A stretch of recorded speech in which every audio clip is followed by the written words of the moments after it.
So we just rationalised the denominators on the other one. Now we're going to rationalise it when we've got a binomial denominator. Binomial just means we've got two terms. All right. Sorry? It is. It is. You're good at this. Jeez, you're so much smarter than the other teachers say. Really. Oh, did that come out loud?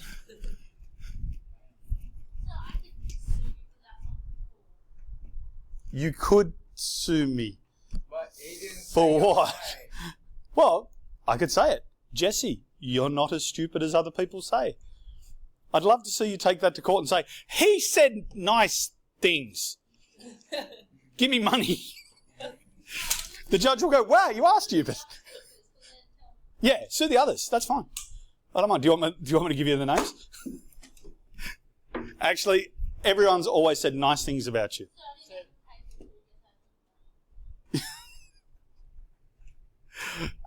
All right. Yeah, why? Why do we use difference of two squares?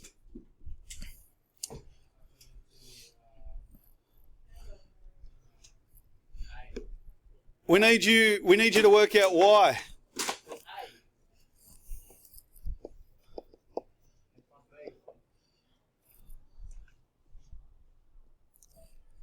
Why would we use difference of two squares? But why wouldn't we use just like multiplied by, that? Why wouldn't we use perfect square? Why are we using a difference of two squares? Why are we using the minus? But why aren't we just using the same? This is a plus b. Why aren't we going to use a plus b? Think about binomial products. Okay? Think about what that will give you.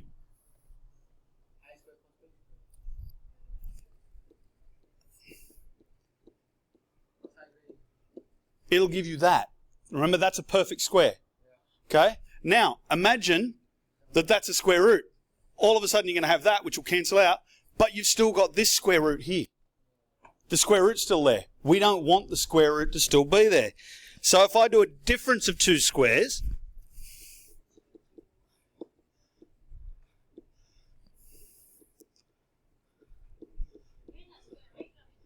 well, if it was a square root.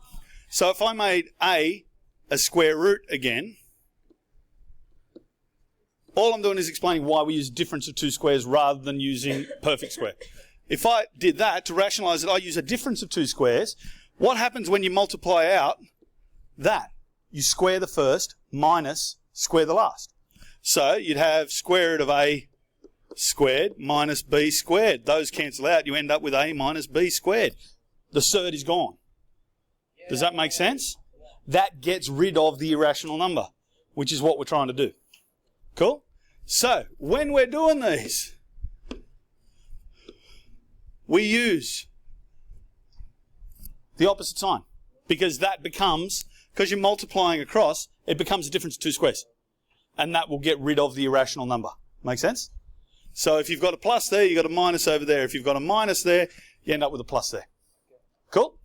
So let's rationalise the denominator of this little sucker. What are we going to do?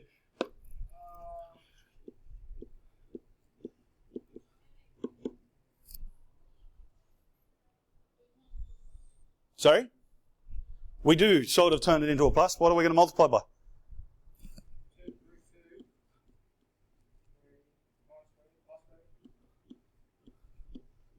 That's better. You want the opposite sign. So you do just change the sign. It's exactly the same. It's still root 2 over 3. And you do it, root 2 plus 3 over root 2 plus 3. So we're still multiplying by 1. All we're doing... Correct. Yeah.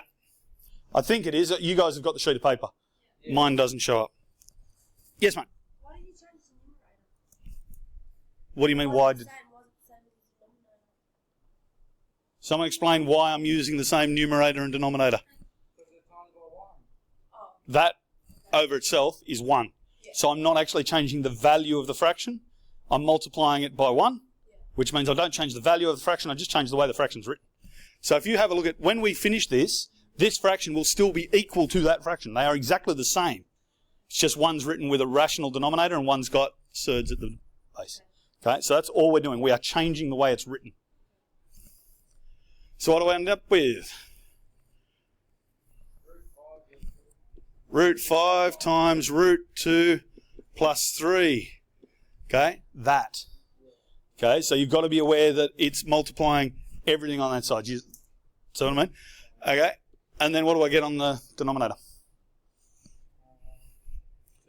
2.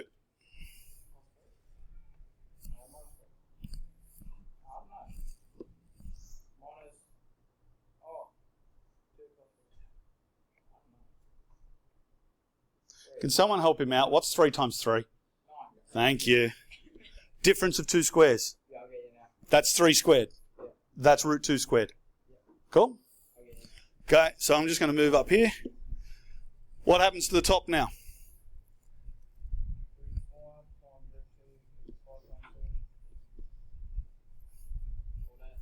It does have to stay a root because it's not root 2 times root 2. Okay, the roots don't cancel out. Okay?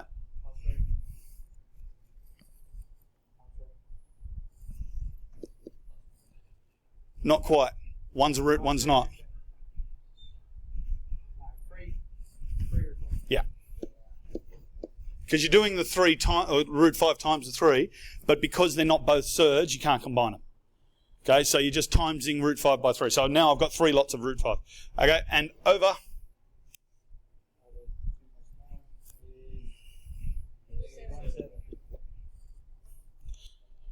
You now have a rationalized denominator. They're pretty. Thank you. Can I look at them? No. No, just the cover. No. Oh. Mean and nasty. Is everyone happy with that? Yeah. Sure? Yeah. All right, well, we've got the next one to do. Sorry, bit of a pause. So we're still finishing number 1. Have we finished it? Have we actually finished it? We've got root 10 plus 3 root 5 over minus 7. Yeah, very important. That is exactly the same as minus root 10 plus 3 root 5 over 7, which is the same as minus root 10 plus 3 root 5 over 7. They're all the same, those 3. Okay, it doesn't matter whether you've got a minus on the bottom, minus on the top, or a minus outside the whole thing, as long as there's only one negative. If there was 2 negatives, all thing would become a positive. That's fine, that's where it was. It is not incorrect. But wouldn't the bottom one they both become negative? No, because you're multiplying blob. So that blob is a negative. Okay, so it's just one of them. But it's the whole thing. Even by having it there, even though that's a minus 7, the whole thing is a negative. Cool? All right, next one. Next one says, write with a rational, write with a rational denominator. So I'm mutating. You are mutating. You're turning into Tyler Murphy. Oh, hang on. Mutant. So what do we do? 3. And the silence was deafening. What are we going to multiply it by? 3 minus 4. I'm going to assume you said root 3. Minus. 3 minus 4 root 2. You want to do 4 root 2? And the top? Yeah, cool. All right, I'll put it on top.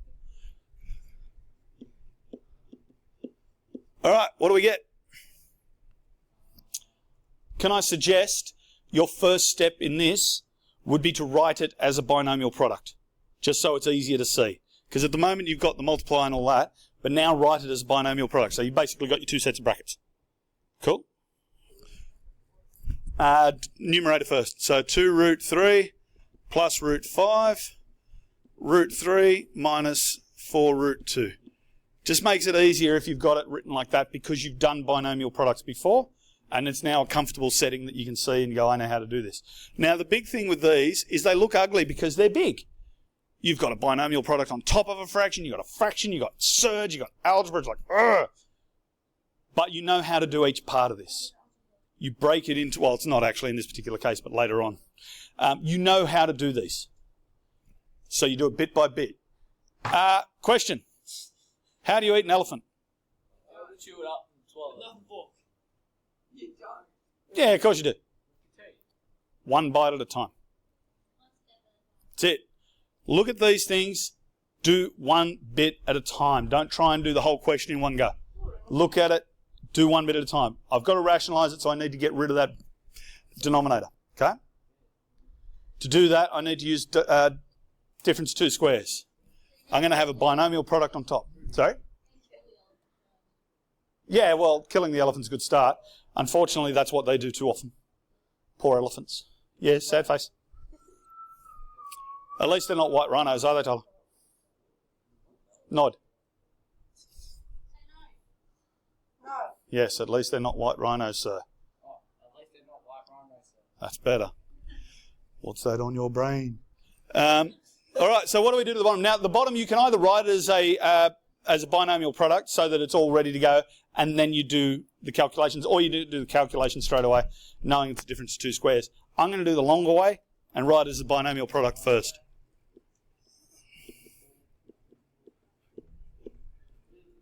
Hey, sir. Yo. Apparently maths is the easiest subject to teach. Is that true? It depends on who you heard that from. I find it the easiest subject to teach. Mr. Doyle. Yeah, well, Doyle would definitely say that.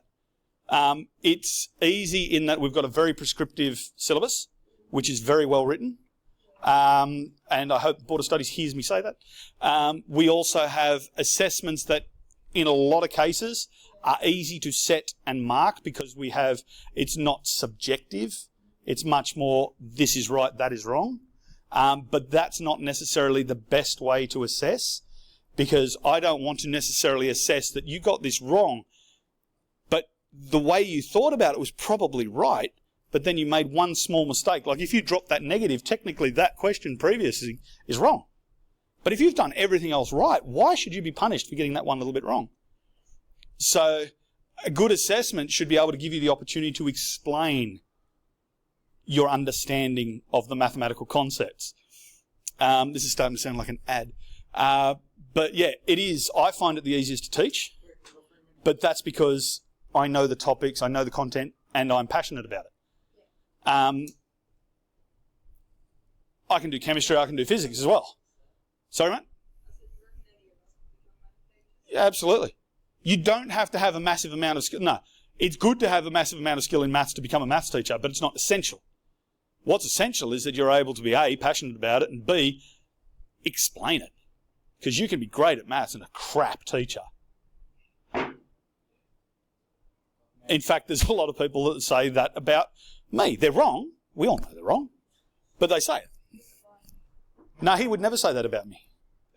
Okay, so now we're going to do this one because we've only got like 1 minute and 45 seconds. So let's multiply the top. What do we got? 2 root 3 times root 3.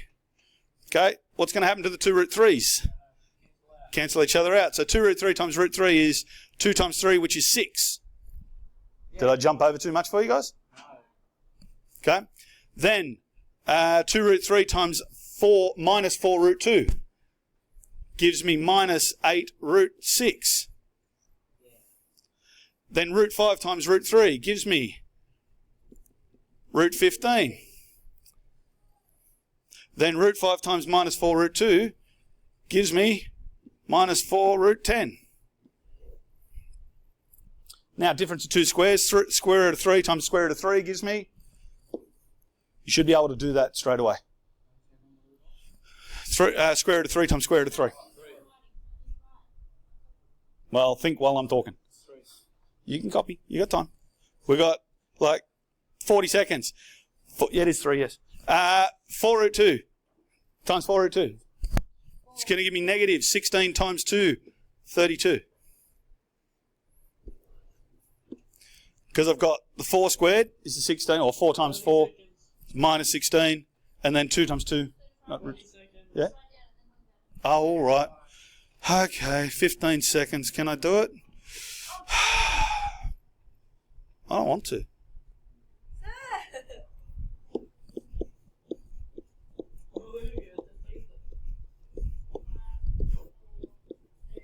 Done.